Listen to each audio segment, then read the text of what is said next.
नमस्कार, बहुत स्वागत है आप सभी का। आपके साथ मैं श्वेता मिश्रा अवस्थी। आज का दिन न सिर्फ देश की आर्थिक नगरी का सियासी भविष्य तय करेगा, बल्कि आदिवासी अस्मिता को भी मजबूत करेगा। नमस्कार, आपके साथ में विजेंद्र सोलंकी। सही कहा श्वेता, क्योंकि आज एक तरफ छत्रपति शिवाजी की नगरी है और दूसरी तरफ भगवान बिरसा मुंडा की स्थली। एक तरफ भगवान पवार बिल्कुल और ठाकरे परिवार का लिटमस टेस्ट है, तो दूसरी तरफ बात करें भतीजे और शिंदे की सियासत का सबसे मुश्किल एग्जाम भी है, जिसपे जो पास होगा वो महाराष्ट्र की सियासत में अगले 5 साल राज करेगा। सही कहा, क्योंकि अगर महायुक्ति आई तो शरद पवार और उद्धव ठाकरे के भविष्य पर सवाल होगा, और अगर महाविकास आघाड़ी आई तो शिंदे और अजीत पवार के भविष्य पर सवाल होगा। और रही बात चाचा भतीजे की, तो वो इस जंग, इस चुनाव के अंदर भी जारी रखेंगे। वही अगर बात महाराष्ट्र की करें तो यहाँ विदर्भ और मराठवाड़ा जो जीतेगा वो महाराष्ट्र जीतेगा। मराठा वर्तमान विधानसभा में भी 50% से ज्यादा है और ये मुख्य रूप से शरद पवार और कांग्रेस की तरफ रहता है। लेकिन यहाँ 50% से ज्यादा ओबीसी वोटर्स हैं, जिन पर बीजेपी की नजर है। बिल्कुल, क्योंकि 288 सीटों में से विजेंद्र 120 से ज्यादा सीटें ऐसी हैं जहां ओबीसी निर्णायक भूमिका में है और मराठा वोट बैंक के तोड़ के तौर पर भी बीजेपी के सामने रहेगा। वहीं अगर बात झारखंड की करें तो एक तरफ शिबू सोरेन की विरासत को आगे बढ़ा रहे और जेल जाकर लौटे हेमंत सोरेन की प्रतिष्ठा दांव पर है, तो पत्नी कल्पना ने भी पूरी ताकत लगाई है। बिल्कुल, कल्पना ने झारखंड में सबसे ज्यादा रैलियां की हैं। अगर वो 2 रैलियां और कर लेती तो शतक भी लगा देती। बीजेपी से कोई नेता उनके इस आंकड़े के पास तक नहीं पहुंच पाया, फिर भी हेमंत बिस्वा ने 60 के आसपास रैलियां की। प्रधानमंत्री नरेंद्र मोदी और राहुल गांधी ने झारखंड में 6 रैलियां की हैं और इस दौरान दोनों ही पार्टियों ने एक दूसरे पर जमकर हमले किए। बीजेपी ने एक है तो सेफ है का नारा दिया और इंडी गठबंधन ने एक है तो नेक है का नारा लगाया। कांग्रेस और झारखंड मुक्ति मोर्चा ने झारखंड को बचाने का चुनाव बताया, तो बीजेपी ने घुसपैठियों से झारखंड को बचाने का चुनाव बताया। कुल मिलाकर यह चुनाव बहुत कुछ तय करेगा और इसके लिए आज 7 बजे से वोट डाले जाएंगे। हमारी चुनाव पर पूरी नजर होगी और साथ ही यूपी में भी उपचुनाव है, उन सीटों पर भी हमारी नजर होगी, क्योंकि ये है सिंहासन की जंग।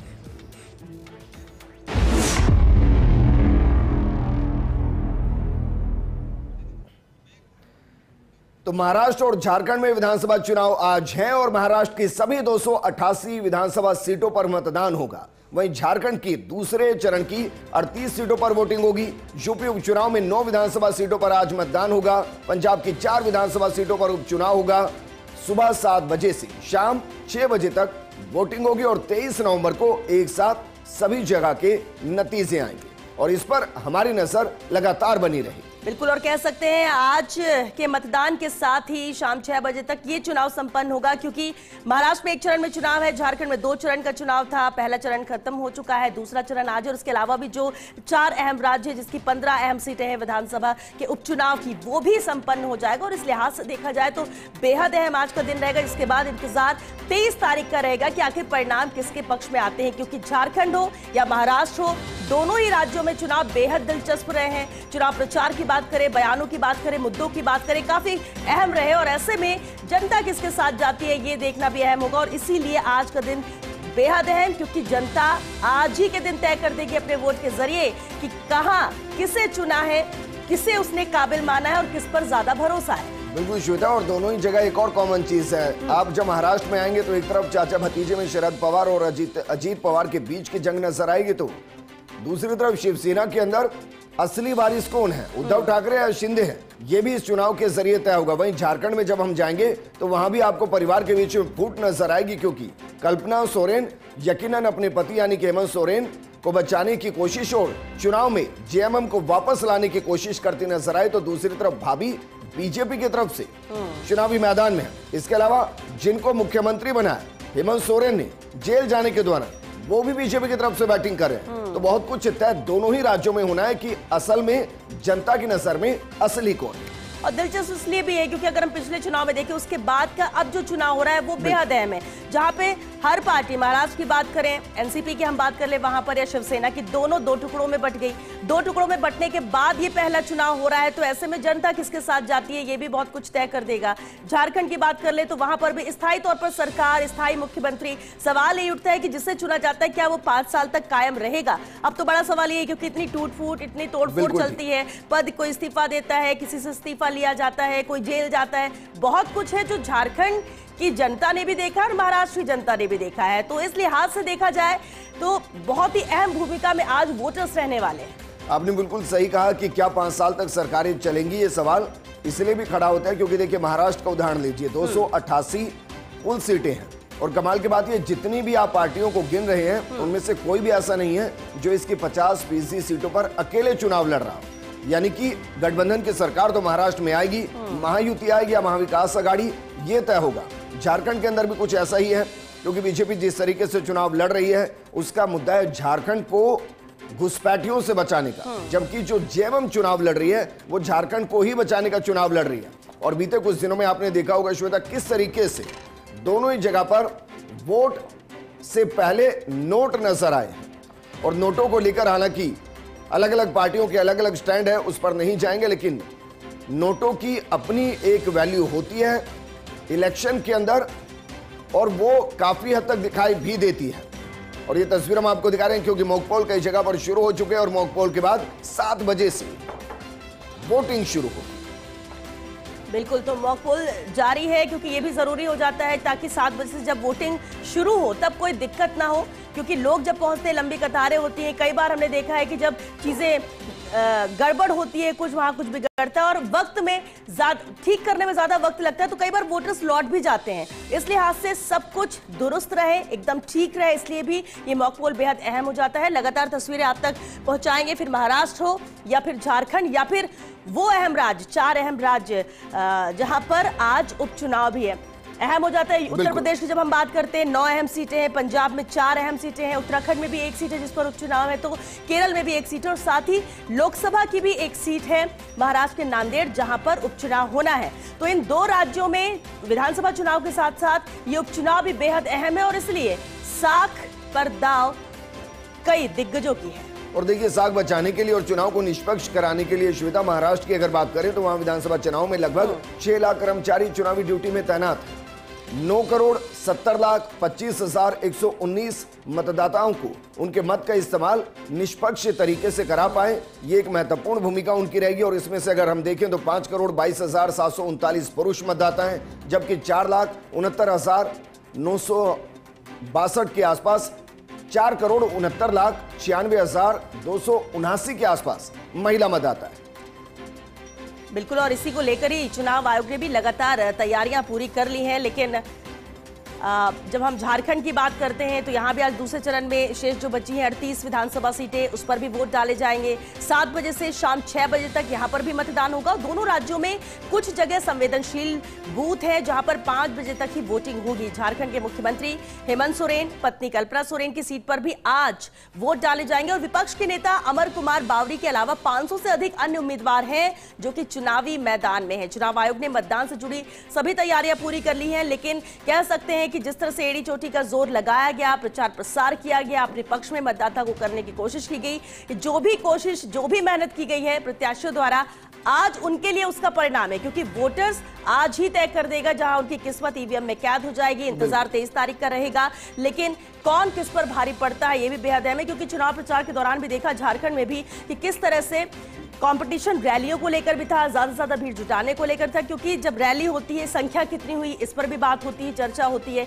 कितने लोग एकत्रित हुए, मुद्दे क्या रहे, ये भी बेहद अहम रहेगा, खासतौर से अगर झारखंड की बात करें। बिल्कुल, और श्वेता नजर कल्पना सोरेन पर रहेंगी क्योंकि जब हेमंत सोरेन जेल गए उसके बाद उनकी पॉलिटिकल एंट्री हुई है, बाई इलेक्शन को जीता है, सबसे बड़ी प्रचारक के तौर पर निकलकर सामने आई है और उनको भविष्य में हेमंत सोरेन के रिप्लेसमेंट के तौर पर भी वहां देखा जा रहा है। लेकिन बात करते हैं महाराष्ट्र के 288 सीटों पर कितने कैंडिडेट, 4,140 उम्मीदवार चुनावी मैदान में है।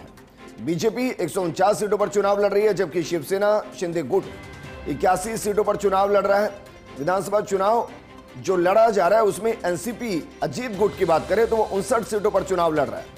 दूसरी तरफ महाविकास आघाड़ी में शामिल कांग्रेस 101 सीटों पर चुनाव लड़ रही है। उद्धव ठाकरे की शिवसेना 95 सीटों पर और शरद पवार की एनसीपी 86 सीटों पर चुनाव लड़ रही है। बीएसपी, एआईएम सहित छोटी पार्टियां भी चुनाव लड़ रही है। बसपा ने 237 और एआईएम ने 17 उम्मीदवार मैदान में उतारे। बिल्कुल, और इस बार सभी पार्टियों के लगभग 150 उम्मीदवार बागी के रूप में भी चुनाव लड़ रहे हैं, जो इनका खेल बिगाड़ेंगे। चुनाव आयोग ने मतदान से जुड़ी तैयारियां तो पूरी कर ही ली हैं, लेकिन 23 नवंबर को सुबह 8 बजे से विधानसभा चुनाव के नतीजे भी आना शुरू होंगे, जब 8 बजे से काउंटिंग होगी। लेकिन उससे पहले जब हम महाराष्ट्र की बात कर रहे हैं, अब महायुति की बात करें या महाविकास अघाड़ी की बात करें, 149 सीटों पर बीजेपी अकेले यहां पर चुनाव लड़ रही है, लेकिन कोई भी, बिल्कुल जैसे कि आपने अभी जिक्र भी किया विजेंद्र, की कोई भी ऐसी पार्टी नहीं जो सभी 288 सीटों पर चुनाव लड़ रही है। लेकिन फिर भी बसपा ने बहुत सारे कैंडिडेट उतार दिए, एआईएमआईएम हो या दूसरी छोटी पार्टी हो, वो भी मैदान में है। दिक्कत तब हो जाती है जब पार्टियों के अंदर से ही बागी निकलकर मैदान में आ जाते हैं और उनके वोट काटते हैं और उनको बनाने की कोशिश भी की जाती है। लेकिन फिर भी महाराष्ट्र में 150 ऐसे बागी हैं जो मैदान में है, तो क्या कहा जा सकता है कि कितनी ऐसी सीटें हैं जहां पर त्रिकोणीय मुकाबला भी देखने को मिलेगा। और जब पार्टियां ही दो हिस्सों में बंट जाएं और उसके बाद जो वोटर्स उनके हैं वो किस तरह से किसके साथ जाते हैं, और जब कोई चीज बंट जाती है, एक होते हैं तो ज्यादा फायदा होता है जीतने को लेकर, लेकिन जब बढ़ जाते हैं तो मुश्किलें वहां खड़ी होती हैं। अब बढ़ने से शरद पवार और अजीत पवार का जिक्र करें या आप उद्धव ठाकरे और शिंदे का जिक्र कर रहे हैं, और बागियों में आप इनमें से किसको ले रहे हैं? क्योंकि पार्टियों में दोनों में ही कहा जा रहा है कि भाई बागी होकर हमारी पार्टी को तोड़ दिया है, एक रहते तो नेक रहते, और ये सच्चाई भी है। शिंदे जब तक उद्धव के साथ थे, शिवसेना बहुत मजबूत थी। इवन इससे पहले के चुनाव में आपने देखा होगा श्वेता कि वो बिग ब्रदर की भूमिका में खुद को देख रही थी। इसी तरीके से अजीत पवार को शरद पवार के चाणक्य के तौर पर देखा जाता है, वारिस के तौर पर भी देखा जाता है। लेकिन परिवारवाद में अक्सर बहुत सी चीजें हमने बदलती देखी है, वो यूपी में सपा के अंदर भी देखी है, और बाकी राज्यों के अंदर भी जो परिवार से जुड़ी पार्टियां हैं उनके अंदर भी हमने इन चीजों को महसूस किया है।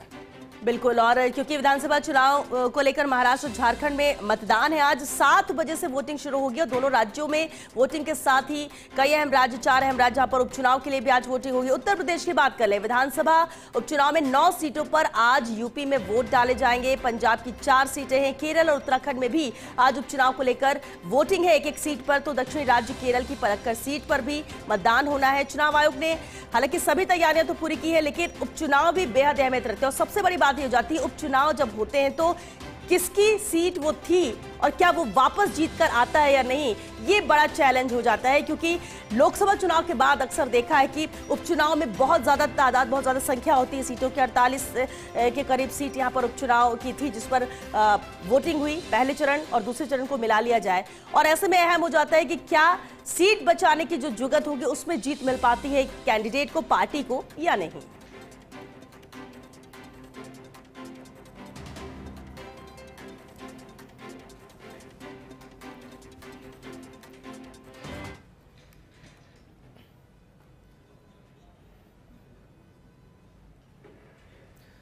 तो चलिए शुरुआत करते हैं, और श्वेता सबसे पहले अपने दर्शकों को जरा उन सीटों का एक बार नजरिया दिखाते हैं और कहां कौन किसके खिलाफ मैदान में है, एक एक करके तेजी से देख लेते हैं, क्योंकि 7 बजे से वोट शुरू होंगे।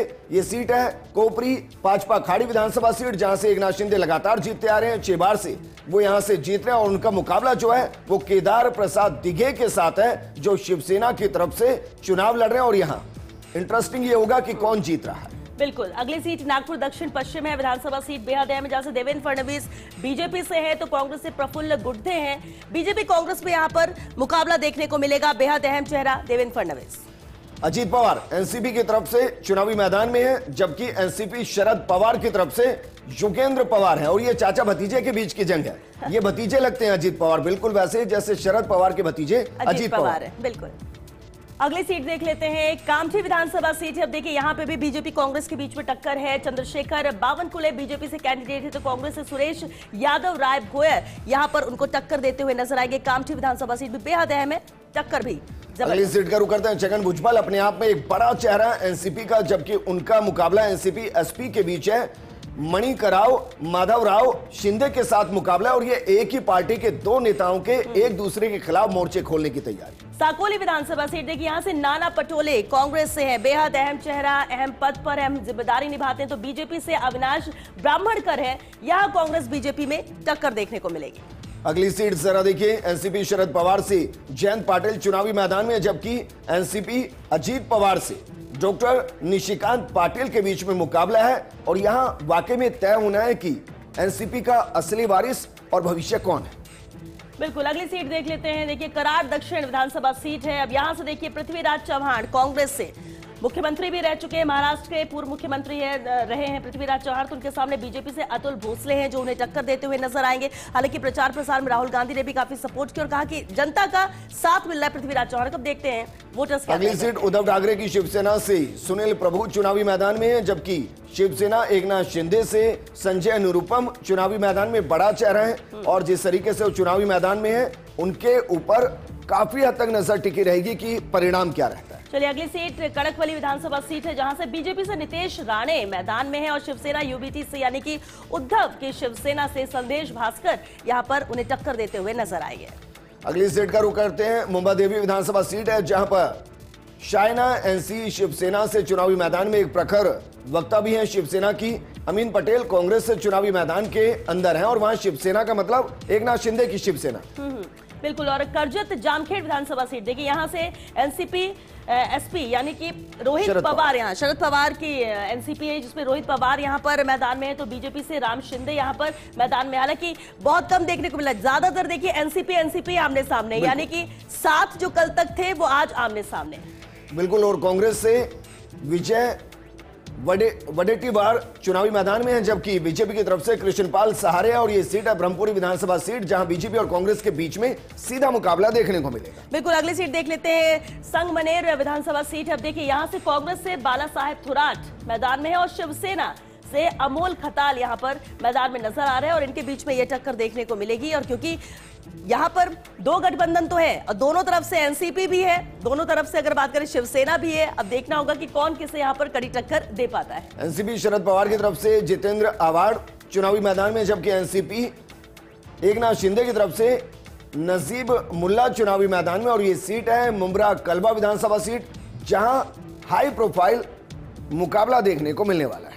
बिल्कुल। अगली सीट पर भी नजर डाल लेते हैं। देखिए ये है भोकरदन विधानसभा सीट जहां से संतोष दानवे बीजेपी से और एनसीपी शरद पवार की एनसीपी से चंद्रकांत पुंडलीकराव दानवे हैं जो कि मैदान में है, इन्हें टक्कर देते हुए नजर आएंगे। भोकरदन सीट विधानसभा सीट भी बहुत अहम है और हमेशा के उसके परिणाम भी बेहद खास रहे हैं। अगली सीट लातूर शहर विधानसभा सीट एक हाई प्रोफाइल सीट है, जाना माना चेहरा है अमित देशमुख कांग्रेस की तरफ से चुनावी मैदान में, जबकि बीजेपी की तरफ से डॉक्टर अर्चना पाटिल चाकुरकर चुनावी मैदान में। दोनों के बीच में एक टफ फाइट इस सीट पर देखने को मिल रही है। अमित देशमुख भी अपनी परिवार की लेगेसी को कैसे आगे बढ़ाते हैं, इनके ऊपर ये भी जिम्मेदारी यहां पर रहेगी इस सीट को जीतने को लेकर। लातूर ग्रामीण विधानसभा सीट पर नजर डालिए। देखिए धीरज देशमुख कांग्रेस से यहां पर कैंडिडेट, तो बीजेपी से रमेश कराड़ उन्हें टक्कर देते हुए यहां पर नजर आएंगे। कांग्रेस वर्सेस बीजेपी लातूर ग्रामीण सीट पर साफ नजर आ रही है। तो ये दरअसल हम आपको वो सीटें बता रहे हैं जिन पर आमने सामने की टक्कर है और जहां ये तय होगा कि क्या वाकई में उस सीट पर जो शरद पवार की एनसीपी है वो मजबूत रही या जिस तरीके से अजीत पवार ने एनसीपी को टेक ओवर किया उसके साथ कार्यकर्ता अभी भी जुड़े हुए हैं। बांद्रा पश्चिम विधानसभा सीट, यहां से आशीष शेलार बीजेपी की तरफ से चुनावी मैदान में, जबकि कांग्रेस की तरफ से आसिफ जकारिया चुनावी मैदान के अंदर है। बिल्कुल। और बांद्रा पश्चिम विधानसभा सीट भी बेहद अहम है जहां पर आप देख ही सकते होंगे कि किस तरह से टक्कर यहां पर आमने सामने की टक्कर की हम जिक्र कर रहे हैं। और अणुशक्ति नगर विधानसभा सीट भी उसी श्रेणी में आती है जहां पर फहाद अहमद एनसीपी से यानी शरद पवार की पार्टी से है फहाद अहमद मैदान में, तो उधर सामने एनसीपी यानी सना मलिक यहां पर टक्कर देते हुए नजर आएंगी। प्रचार प्रसार के दौरान भी देखा कि किस तरह से बयानबाजी हुई है इस सीट को लेकर दोनों कैंडिडेट की तरफ से। और ये देखिए बेहतरीन सीट, क्योंकि वर्ली विधानसभा सीट पर मुकाबला जरा देख लीजिए, तीनों ही जानी मानी चेहरे हैं। और यहाँ शिवसेना उद्धव ठाकरे से वारिस के तौर पर आदित्य ठाकरे चुनावी मैदान में है, जबकि मिलिंद देवड़ा भी वारिस के तौर पर ही शिवसेना से शिंदे की गुट से वो चुनावी मैदान में है। और यहां मनसे से संदीप देश पांडे इनको टक्कर दे रहे हैं। लेकिन सवाल यह है कि इस सीट पर क्योंकि इनके मूल में जब आप जाएंगे श्वेता तो तीनों में ही शिवसेना है, तो तय ये होना है कि किसको वहां की जनता चुनती है और चेहरे तीनों ही बड़े हैं।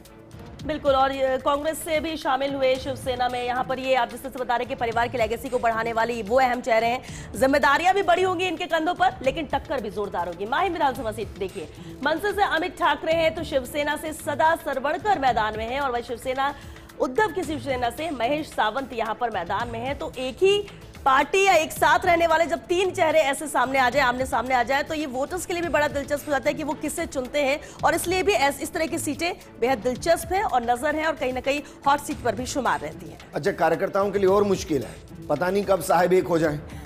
वो नीचे जमीन पर लड़ते रहते हैं। बहरहाल एक और सीट का रुख करते हैं। अबू आजमी सपा से चुनावी मैदान में एक प्रवक्ता के तौर पर भी भूमिका निभाते हैं, राज्यसभा सांसद के तौर पर भी भूमिका निभा चुके हैं। एनसीपी की तरफ से नवाब मलिक चुनावी मैदान में एक बड़ा चेहरा है। इसके अलावा शिवसेना की तरफ से सुरेश बुलेट पाटिल भी बड़ा चेहरा है। मानखुर्द शिवाजी नगर विधानसभा सीट है जहां तीनों ही बड़े चेहरे और तीनों के बीच में एक बड़ा मुकाबला, टक्कर का मुकाबला देखने को मिल रहा है।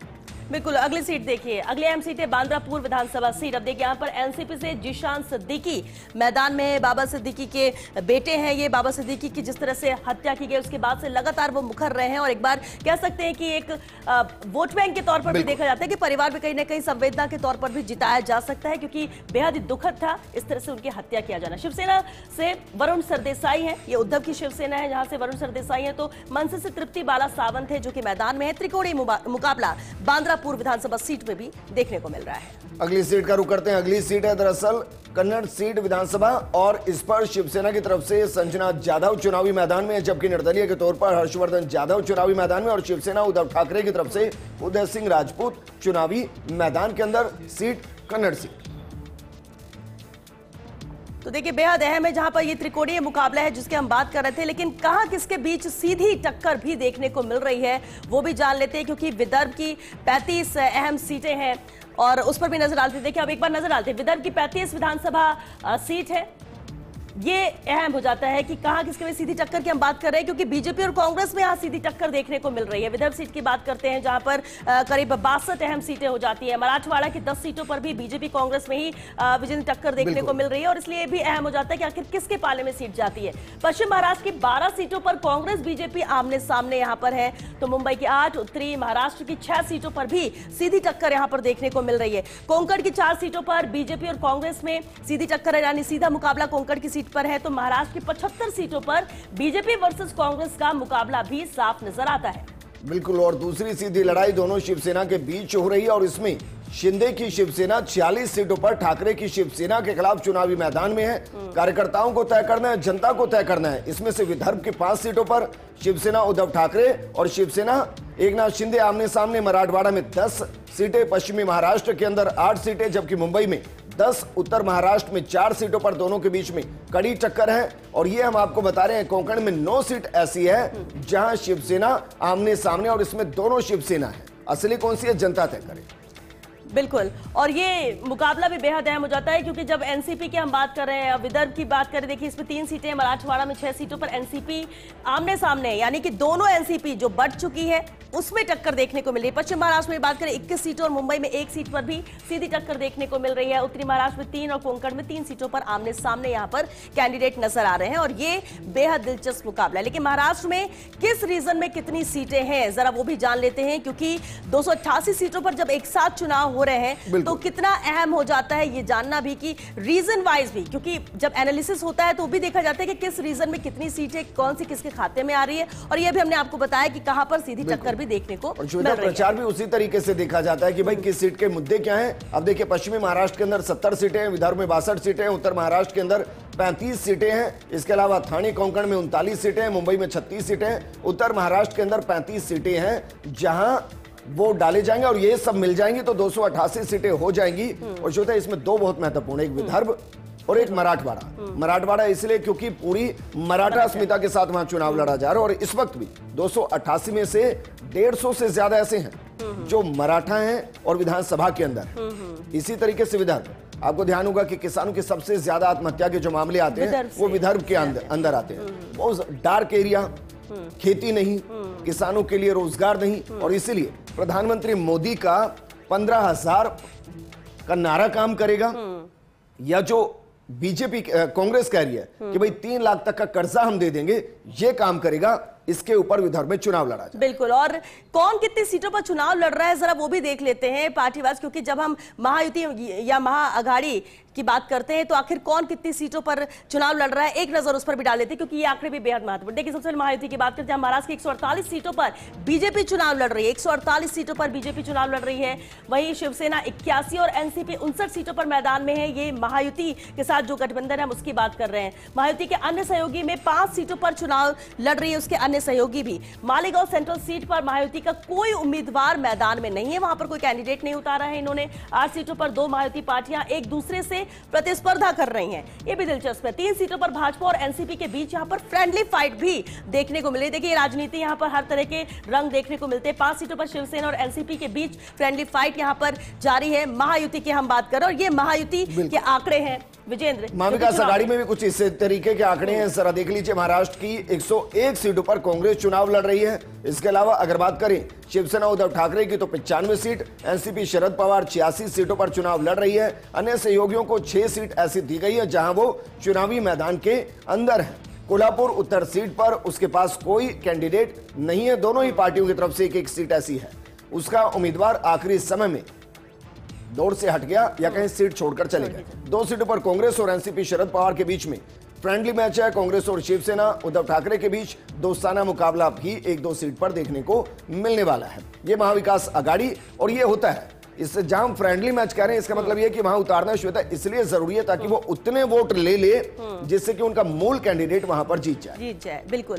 अब देखिए क्योंकि परिणाम भी बेहद अहम हो जाते हैं और हम जैसा कि कह भी रहे कि महाराष्ट्र में 2019 में जो चुनाव हुए और उसके बाद अब जो चुनाव हो रहे हैं वो दोनों ही बेहद अलग है। अब चलिए सबसे पहले 2019 के रिजल्ट भी हम जान लेते हैं कि आखिर 2019 में क्या रिजल्ट रहा है, क्या परिणाम रहा है और उसके इतर अब क्या होगा। देखिए पार्टी वाइज बात करें, बीजेपी को जहां 105 सीटें थी, 26.10% वोट यहां पर हासिल हुए। शिवसेना की 56 सीटों पर जीत हुई और 16.60% वोट मिले हैं और एनसीपी 54 सीटें यहां पर जीत कर आई थी और 16.90% इनका वोट परसेंट था।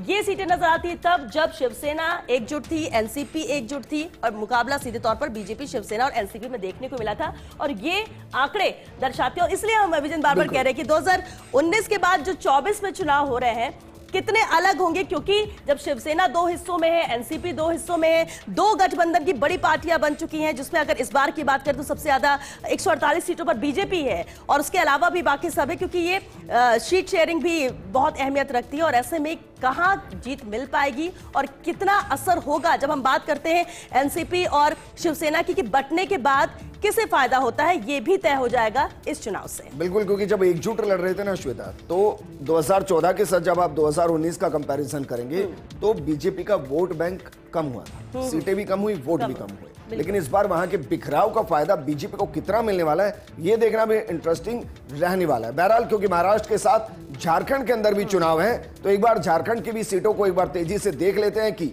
जो सीधे मुकाबले हैं वो किस किस के बीच कौन कौन सी सीट पर है। जरा देखिए, बरहेट विधानसभा सीट सबसे हॉट सीट है क्योंकि हेमंत सोरेन खुद यहां से चुनावी मैदान में झारखंड मुक्ति मोर्चा की तरफ से बीजेपी से जो उनको टक्कर देने वाले हैं वो गमालियल हेम्ब्रम है और यहां इमोशन है क्योंकि आप इसको दिल्ली के साथ कनेक्ट कीजिए, जेल होकर आए हैं और जेल होकर आने के बाद एक अलग इमोशन है और पीछे से पत्नी ने पूरी जिम्मेदारी को संभाला और पत्नी इनके प्रचार में इनसे आगे नजर आई है। इस सीट पर मुकाबला काफी टफ। इनकी वाइफ पहले तो बैक से सपोर्ट करती थी, लेकिन पहली बार कह सकते हैं कि राजनीति में डेब्यू उनका हो चुका है इन चुनाव के साथ, हालांकि इससे पहले भी आपदा में अवसर ढूंढा उन्होंने। बिल्कुल। और धनबाद विधानसभा सीट देखिए, यहाँ पर बाबूलाल मरांडी है बीजेपी से कैंडिडेट और झारखंड मुक्ति मोर्चा की बात करें निजामुद्दीन अंसारी उन्हें टक्कर देते हुए यहाँ पर नजर आएंगे क्योंकि बीजेपी और जेएमएम में सीधी टक्कर झारखंड की ज्यादातर सीटों पर देखने को मिलेगा। चलिए अगली सीट का रुख कर लेते हैं और अगली सीट है गांडेय विधानसभा सीट और इस पर मुकाबला है कल्पना सोरेन। बाई इलेक्शन के बाद फिर से चुनावी मैदान में है और जिस अंदाज में उन्होंने खुद को ब्रशअप किया है वो वाकई में काबिले तारीफ है। इससे पहले कभी वो प्रचार नहीं कर रही थी, पहली बार ही प्रचार करने आई। 98 सीटों पर इन्होंने प्रचार किया है। बीजेपी से मुनिया देवी चुनावी मैदान में है और एक इंटरेस्टिंग एक रिपोर्टर इनसे पूछ रहे थे कि भाई आपका मुकाबला मुन्नी देवी से है, तो इन्होंने कहा नहीं, मुन्नी नहीं है, मुनिया देवी है। तो एक रिस्पेक्ट भी एक महिला के लिए कि कहीं ऐसा ना हो कि उसका नजरिया अलग चला। बिल्कुल। चंदन की आरी विधानसभा सीट देखिए, ये भी बेहद अहम सीट है जहां पर बीजेपी से अमर बावरी है तो उमाकांत रजक उन्हें टक्कर देते हुए नजर आएंगे। झारखंड मुक्ति मोर्चा से जेएमएम बीजेपी के बीच में ज्यादा टक्कर, सीधी टक्कर देखने को मिल रही है और कहीं कहीं पर त्रिकोणीय मुकाबला है, लेकिन सीधी टक्कर के लिए भी ये 2 पार्टी है जो आमने सामने है। अगली सीट देखते हैं, दुमका विधानसभा सीट। यहाँ पर बसंत सोरेन झारखंड मुक्ति मोर्चा की तरफ से चुनावी मैदान में, जबकि बीजेपी की तरफ से सुनील सोरेन चुनावी मैदान में। और श्वेता क्योंकि ये दोनों मूल पार्टियां हैं झारखंड की, अब जितनी पार्टियां चाहे वो कांग्रेस है अन्य वो सपोर्टिव पार्टियां हैं और इसलिए मुख्य मुकाबला जितनी भी जगह दिखेगा वो झारखंड मुक्ति मोर्चा और बीजेपी के बीच होगा। बिल्कुल। अगली सीट देखिए, इसलिए विधानसभा सीट है, यहाँ से एजेएसयू से सुदेश महतो मैदान में, तो जेएमएम से अमित महतो यहाँ पर नजर आ रहे हैं इन्हें टक्कर देते हुए, क्योंकि अहम सीट है और जिससे सभी आपने जिक्र भी किया, बीजेपी जेएमएम में तो है, लेकिन कई ऐसी सीट्स होती हैं जहां पर अन्य मजबूत होते हैं और उसी में एक ये भी सीट शुमार है। अगली एक और सीट नाला विधानसभा सीट, यहां पर रविंद्रनाथ महतो झारखंड मुक्ति मोर्चा से चुनावी मैदान में, जबकि बीजेपी की तरफ से माधव चंद्र महतो चुनावी मैदान के अंदर है। दोनों के बीच में एक मुकाबला और दोनों ही अपनी अपनी पार्टियों के वरिष्ठ नेताओं में शामिल। बिल्कुल। अगली सीट देखिए, जामताड़ा विधानसभा सीट। जामताड़ा तो वैसे भी झारखंड का बहुत फेमस हो ही चुका है, लेकिन यहां पर अगर राजनीतिक तौर पर बात की जाए तो देखिए, बीजेपी से सीता सोरेन यहां पर मैदान में है और कांग्रेस से डॉक्टर इरफान अंसारी उन्हें टक्कर देते हुए नजर आएंगे। सीता सोरेन और डॉक्टर इरफान अंसारी पर सीधा मुकाबला इस सीट पर देखने को मिल रहा है। अगली सीट का रुख करते हैं और अगली सीट है दरअसल पाकुड़ विधानसभा सीट, और यहां से कांग्रेस की तरफ से निशात आलम चुनावी मैदान में है और एजेएसयू की तरफ से अजहर इस्लाम के बीच में सीधा मुकाबला देखने को मिलेगा। और चलिए, क्योंकि लगातार सीट की हम बात कर रहे हैं और एक और अहम सीट देखिए, इस पर भी नजर डालते हैं। बोरियो विधानसभा सीट है, जहां से लोबिन हेम्ब्रेन है, बीजेपी से कैंडिडेट है, तो जेएमएम से धनंजय सोरेन उन्हें टक्कर देते हुए नजर आएंगे। अब किसकी जीत होती है, किसकी हार होती है, तो जनता तय कर देगी, लेकिन इतना जरूर है कि ये कुछ वीआईपी सीट्स है, हॉट सीट्स है, जिस पर मुकाबला आज होने जा रहा है। लेकिन विजेंद्र, झारखंड के साथ साथ, क्योंकि झारखंड महाराष्ट्र की हमने बात की, दोनों राज्यों में विधानसभा चुनाव है, लेकिन अहमियत आज उपचुनाव की भी है, क्योंकि कई अहम सीटें। और चलिए शुरुआत उत्तर प्रदेश से ही कर लेते हैं कि आखिर उत्तर प्रदेश के उपचुनाव की वो 9 अहम सीटें कौन सी है और कैसी टक्कर वहां पर। करहल से शुरुआत कर लेते हैं। श्वेता, करहल से अनुजेश यादव बीजेपी की तरफ से चुनावी मैदान में, जबकि तेज प्रताप यादव समाजवादी पार्टी की तरफ से चुनावी मैदान में, और बसपा से डॉक्टर अवनीश शाक्य चुनावी मैदान के अंदर है। त्रिकोणीय मुकाबला है और इस पर भी हमारी नजर बनी रहेगी। बिल्कुल। सीसामऊ विधानसभा सीट पर भी नजर डाल लेते। देखिए, ये भी अहम सीट है। बीजेपी से सुरेश अवस्थी मैदान में, सपा से नसीम सोलंकी और बसपा से वीरेंद्र कुमार शुक्ला भी मैदान में। त्रिकोणीय मुकाबला इस सीट में भी देखने को मिल रहा है। कुंदर की विधानसभा सीट, यहां से रामवीर सिंह बीजेपी की तरफ से चुनावी मैदान में, समाजवादी पार्टी से हाजी रिजवान चुनावी मैदान में और बसपा की तरफ से रब्तुल्ला खान चुनावी मैदान के अंदर है। त्रिकोणीय मुकाबला यहां भी देखने को मिल रहा है। कचहरी विधानसभा सीट बेहद अहम सीट ये भी है और इस सीट पर भी हम नजर डालें। चलिए फूलपुर विधानसभा सीट को देख लेते हैं। बीजेपी से दीपक पटेल हैं, सपा से मुस्तफा सिद्दीकी और बसपा से जितेंद्र कुमार सिंह हैं जो टक्कर देते हुए नजर आ रहे हैं। यानी मूल मुकाबला जो त्रिकोणीय मुकाबले वो सपा बसपा और बीजेपी के बीच में ही है और इसलिए शायद अखिलेश यादव भी कई बयान दे चुके हैं, जिसमें बुर्के को लेकर भी उन्होंने हाल ही में बयान दिया कि बुर्का देखकर भी कहीं ना कहीं वोटर्स को चेक करना चाहिए। बिल्कुल। मझवा विधानसभा सीट, यहां पर बीजेपी की तरफ से सुचिस्मिता मौर्य चुनावी मैदान में, सपा की तरफ से ज्योति बिंद मैदान में और बसपा की तरफ से दीपक तिवारी चुनावी मैदान में। हालांकि बुर्का का जो जिक्र करें श्वेता, बुर्का में चेहरा ढका नहीं होता, नकाब और हिसाब के अंदर ढका होता है, तो उनको बुर्का की जगह असल में शब्द इस्तेमाल नकाब करना चाहिए। बिल्कुल, लेकिन अब ये भी एक मुद्दा बन चुका है जिस तरह से उन्होंने बयान दिया और वहां की महिलाओं ने इसका जवाब दिया है। खैर विधानसभा सीट का जिक्र कर लेते हैं। बीजेपी से सुरेंद्र दिलेर मैदान में, देखिए सपा से चारू कैन है जो उन्हें टक्कर देते हुए नजर आएंगे और बसपा से पहल सिंह है। तो सपा बीजेपी बसपा वर्सेस यहाँ पर त्रिकोणीय मुकाबला इस सीट पे भी एक और सीट का रुख कर लेते हैं। गाजियाबाद विधानसभा सीट है, बीजेपी की तरफ से संजीव शर्मा चुनावी मैदान में है, समाजवादी पार्टी की तरफ से सिंह राज चुनावी मैदान में और बसपा की तरफ से परमानंद गर्ग चुनावी मैदान में है। एक और सीट जहां त्रिकोणीय मुकाबला रहने वाला है। मीरापुर विधानसभा सीट, आरएलडी से मिथिलेश पाल है मैदान में, सपा से सुम्बुल राणा है और बीएसपी से शाह नजर यहां पर इन्हें टक्कर देते हुए नजर आएंगे। मीरापुर विधानसभा सीट भी बेहद अहम है यूपी की और उत्तर प्रदेश में तो उपचुनाव में 9 सीटों पर तो लड़ाई इसी बात को लेकर है कि आखिर जिसके खाते में जो सीट है क्या वो सीट को बचा पाता है और दूसरे की कोशिश ये रहेगी कि दूसरे की सीट को इस बार छीन लिया जाए जब उपचुनाव है और उपचुनाव एक तरह से दूसरी पार्टी के लिए मौका होता है जो पहले चुनाव में जीत नहीं पाई। और इस दौरान सबसे इंटरेस्टिंग ये भी होता है कि किस तरीके से वोट डाले जा रहे हैं और जो मुद्दे हैं वो मुद्दे चुनाव के बाद श्वेता कितने बचते हैं ये जनता को देखना चाहिए, क्योंकि आप उन मुद्दों के आधार पर वोट डालिएगा जो आपकी जमीन से जुड़े मुद्दे हैं। जो मुद्दे सिर्फ हवाबाजी और हर चुनाव के अंदर नजर आते हैं और जो बांटने का काम कर रहे हैं उसकी तरफ मत जाइएगा, क्योंकि चाहे वो नकाब को लेकर बुर्के को लेकर दिया गया बयान हो या कोई और बयान हो, क्योंकि आप एक समाज में रहते हो और विकास समाज का होता है, अलग अलग नहीं होता है। बिल्कुल, और हमारी नजर इस पर बनी रहेगी। बिल्कुल, और इन सब के साथ साथ इतना जरूर है कि मुद्दे कोई भी हो लेकिन वोट डालने आप जरूर जाइए, क्योंकि उपचुनाव हो, क्योंकि 5 साल यहाँ पर सरकार राज्य की रहनी और इसलिए एक एक सीट बेहद अहम हो जाती है और फिर महाराष्ट्र झारखंड की तो बात ही क्या करना, वहां की जनता तो सरकार ही तय करने जा रही है।